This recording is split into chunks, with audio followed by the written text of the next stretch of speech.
BFM Business. Inside, avec Karine Vergnol et Guillaume Paul.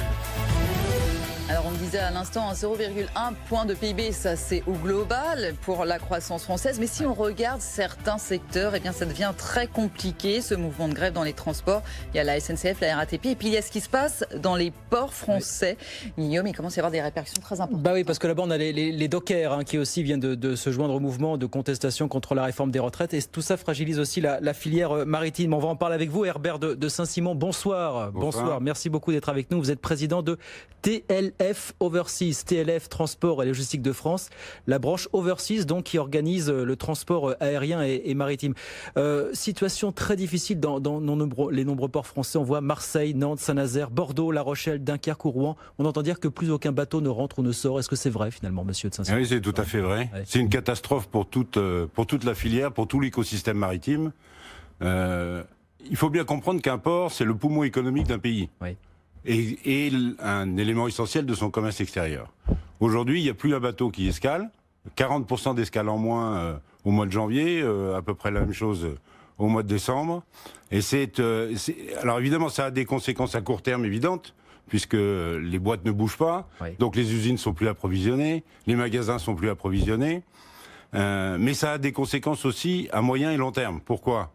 Parce que nos ports français ont subi un certain nombre de problématiques au cours de ces 20 dernières années, et l'image de nos ports à l'échelle mondiale et auprès des armateurs notamment, qui sont les premiers clients des ports, est pas excellente. Bon. Énorme enjeu de compétitivité les ports français. Énorme. Énorme. Oui. Le premier port français, c'est Anvers. Oui. Bon, alors qu'on a une façade maritime extraordinaire, aussi bien au sud qu'au nord. On a des ports qui sont parfaitement équipés et compétents pour alimenter non seulement le territoire national, mais tout un hinterland beaucoup plus large.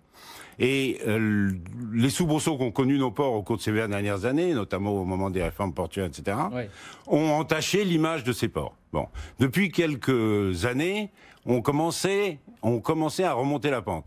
Et depuis quelques mois, l'ensemble des acteurs de la filière et les pouvoirs publics, évidemment directement concernés, puisque les grands ports maritimes sont gérés par l'État, travaillaient très dur pour regagner des parts de marché par rapport à nos ports, notamment aux ports du Nord, mais aussi aux grands ports du Sud. Et on a l'impression que tous ces efforts sont ruinés en quelques jours. Est-ce que vous pourriez rappeler, vous avez parlé de la filière Herbert de Saint-Simon, évidemment tout ça, ça engendre des conséquences sur toute la logistique française, vous le disiez, l'approvisionnement des usines, mais la filière elle-même que vous représentez, c'est combien de personnes à peu près ? Mais le monde du transport, c'est 1 800 000 emplois en France. 1 800 000 emplois. 1 800 000 emplois. Si on prend toute la chaîne logistique, alors si on prend toute la chaîne logistique, ça va. Toute la chaîne logistique, mais c'est l'ensemble de l'écosystème qui est concerné, c'est-à-dire les armateurs, les manutentionnaires et les logisticiens qui composent l'ensemble de cette filière. Et c'est une catastrophe parce que non seulement c'est de la perte de business à court terme, encore une fois, comme je le disais, des usines qui ne sont pas approvisionnées, des magasins qui ne sont pas approvisionnés. En plus, quand on subit une situation comme celle-là, elle ne se résorbe pas en un jour quand les choses reviendront et quand à la normale. Donc, et tout ça, ça engendre des coûts extraordinaires. Parce que les boîtes qu'on envoie à Anvers, à Rotterdam, à Gênes ou à Barcelone, il va falloir les réacheminer en France, et qui va payer tout ça ? C'est ça l'arrêté aujourd'hui. Voilà, ce sont des armateurs, des bateaux qui n'arrivent plus dans les ports français, mais qui vont à Anvers, à Rotterdam. Ils passent devant le Havre, ils vont s'arrêter à Gênes, Barcelone, et après il faut réexpédier la marchandise. Et après il faut la ramener chez nous. Il faut la ramener chez nous. Donc avec des coûts. Qui va payer justement ? Qui va payer ? Alors justement, je vous pose la question. Voilà. Qui va payer ? C'est la marchandise qui va payer. La marchandise, elle est entre les mains des commissionnaires, entre les mains des armateurs. Périssable dans bien des cas, évidemment. Il faut comprendre. Donc c'est vraiment une catastrophe. Mais ce sur quoi je voudrais insister, c'est que c'est une catastrophe à court terme. Bon, on se rend bien compte parce qu'il n'y a pas de business qui se passe en ce moment. Mais c'est une catastrophe à moyen et long terme aussi. Parce que, encore une fois, l'image de nos ports va encore se trouver entachée par ce mouvement. Et les principaux armateurs mondiaux, on a un grand armateur français, mais il y a aussi des armateurs non français. Comment vont-ils considérer nos ports demain dans leur stratégie future ? Ça pose un problème aujourd'hui. Ces armateurs vous font des retours aujourd'hui ? Qu'est-ce qui vous revient aux oreilles très concrètement aujourd'hui ? Ce qui nous revient aux oreilles, c'est que nos ports ne sont pas fiables. sont pas fiables, et c'est la stabilité sociale qui est l'élément essentiel. Parce qu'encore une fois, nos ports ont des infrastructures parfaites. Oui, reconnu comme tel. Reconnu comme tel. Absolument. À Anvers, il faut remonter l'Escaut pendant 2 heures avant d'accéder aux terminaux. À Hambourg, on peut pas faire escaler des bateaux, les gros bateaux pleins. Enfin bon, le port du Havre a infiniment d'atouts.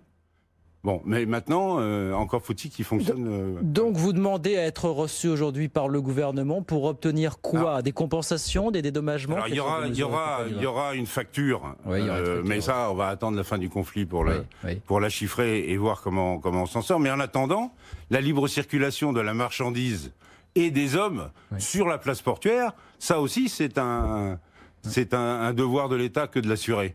Il y a eu au Havre des blocages qui, au-delà des terminaux, empêchaient nos salariés de venir travailler sur les sites logistiques. Donc, et rien n'a été fait pour débloquer ces ronds-points. Donc, j'ai vraiment le sentiment que je comprends bien que le transport de voyageurs, ça occupe beaucoup de monde et ça préoccupe. C'est peut-être au moment où les choses commencent, semble-t-il, doucement à se tasser de ce côté-là. Peut-être que maintenant, on va commencer à s'intéresser à nous, mais est-ce qu'il y a du chômage?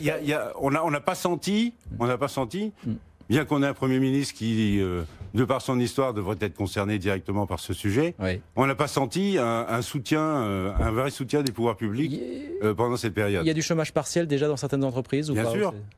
Bien sûr. Déjà d'actualité. Bien sûr. Et surtout, quand est-ce que ça va se terminer? Question sans réponse. Et vous demanderez des dédommagements au gouvernement dans la foulée? Pas au gouvernement ou à je ne sais pas à qui, mais il va bien falloir que quelqu'un paye cette facture. Merci infiniment Herbert de Saint-Simon. Merci d'être venu nous voir ce soir, président de TLF Overseas avec nous ce soir sur BFM Business. Merci beaucoup.